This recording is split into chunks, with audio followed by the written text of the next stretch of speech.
Malik Beasley beat the case. Now, if you're not aware, if you have not been in tune with NBA news, if you don't know Malik Beasley, if you're just not on social media for some reason, Malik Beasley got accused for gambling. He was accused of gambling in the 2023-2024 NBA season. I believe at that time he was playing with the Minnesota Timberwolves, and he was being investigated by the Eastern District of New York. Now, he has beat the case. They have determined that he is not the main target of the gambling thing that was going on. He's not the main target of the investigation, and therefore he will no longer be banned from the NBA. He will no longer be stopped from signing. He will most likely be able to continue with, free agency. But at the end of the day, this still sucks because of many reasons. Shams first broke this news, and he said this right here.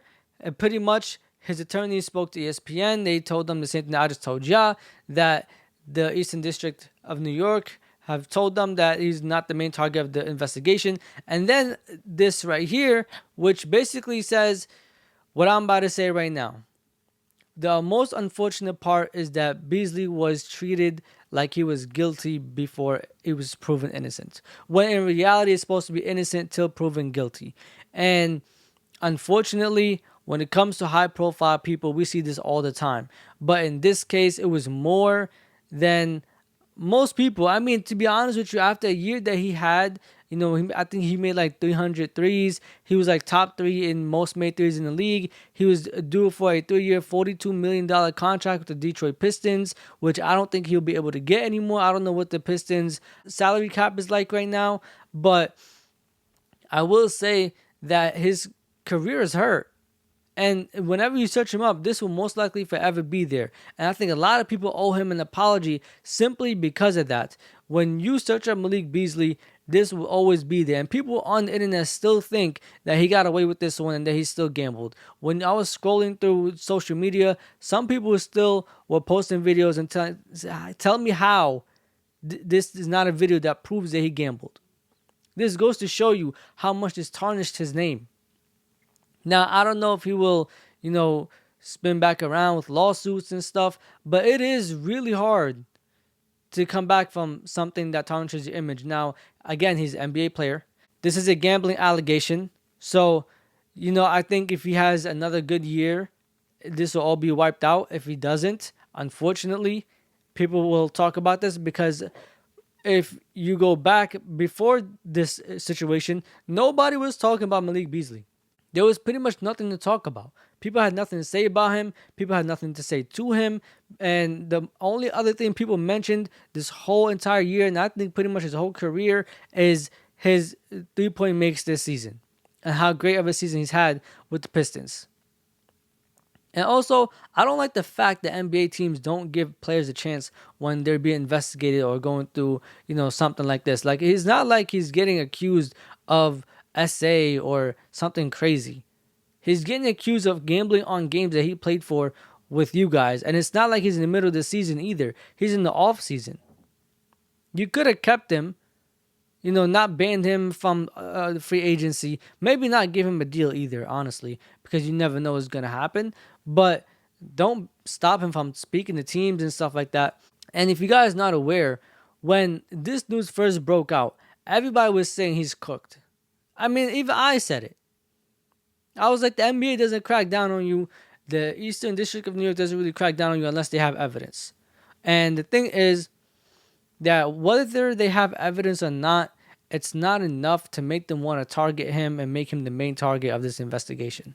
But the way everybody spoke about it, it's like he just made the biggest mistake of his life.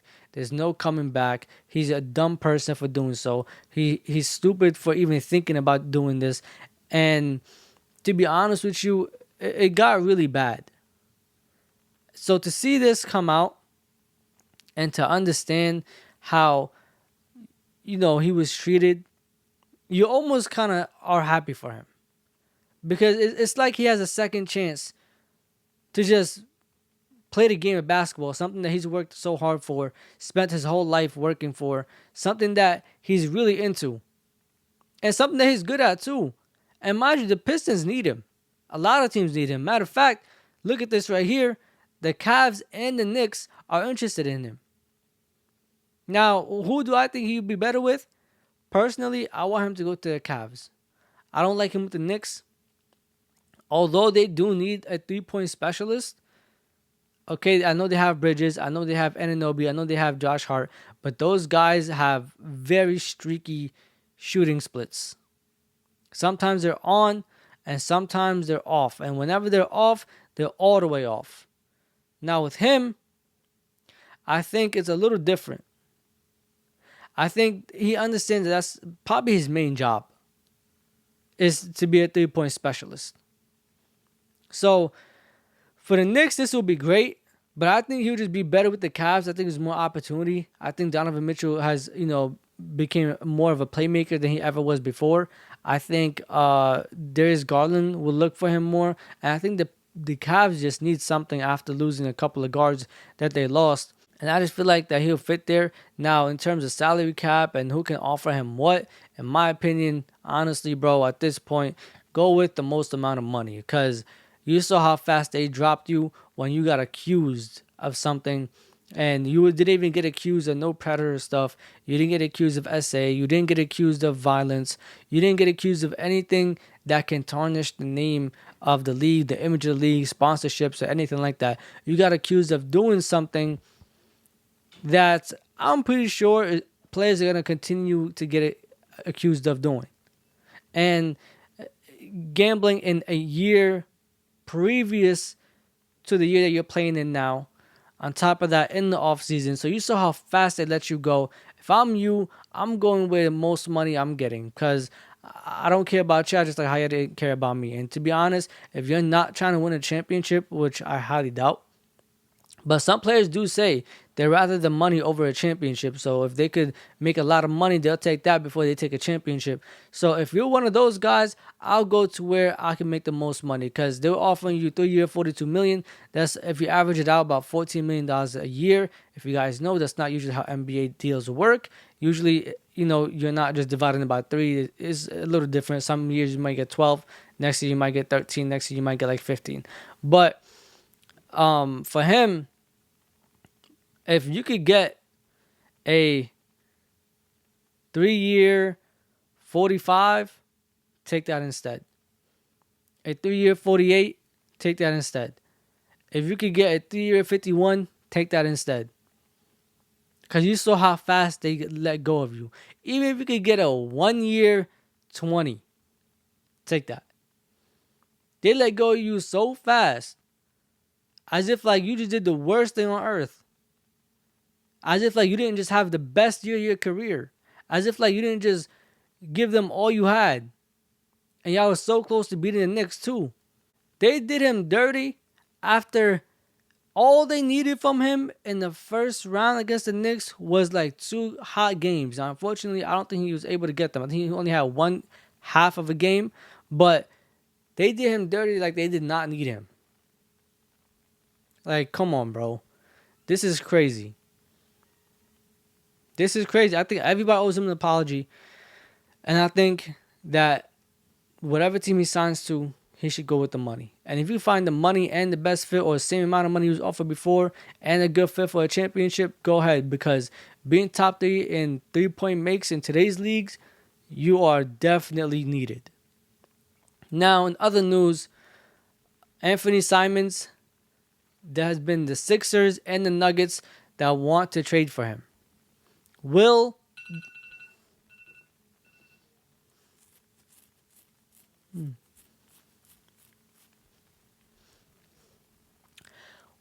the Celtics do it? I'm not sure because at this point, this is probably all the Celtics have, bro. And if you trade him, how much are you getting back? What will you get back? Now, if I am the Celtics, I just lost Jrue Holiday. I just, pretty much lost the key to a championship. And Anthony Simons might not be the answer because you already have Jason Tatum, you have Jaylen Brown, you have Derek White, you have Peyton Pritchard. It's not like you need more scoring. You need somebody that could be like a Derek White and a Jrue Holiday. If you are trading with the Sixers and the Nuggets, I will say build a better supporting cast. Because I think after Tatum, Brown, and Pritchard, you don't have much.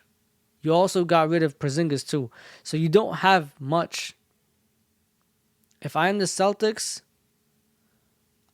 if I'm trading Anthony Simons to either one of these two teams, and I'll go with the Sixers before I go with the Nuggets, because I don't think the Nuggets have enough great talent that they actually would trade. I think all their great talent is untouchable.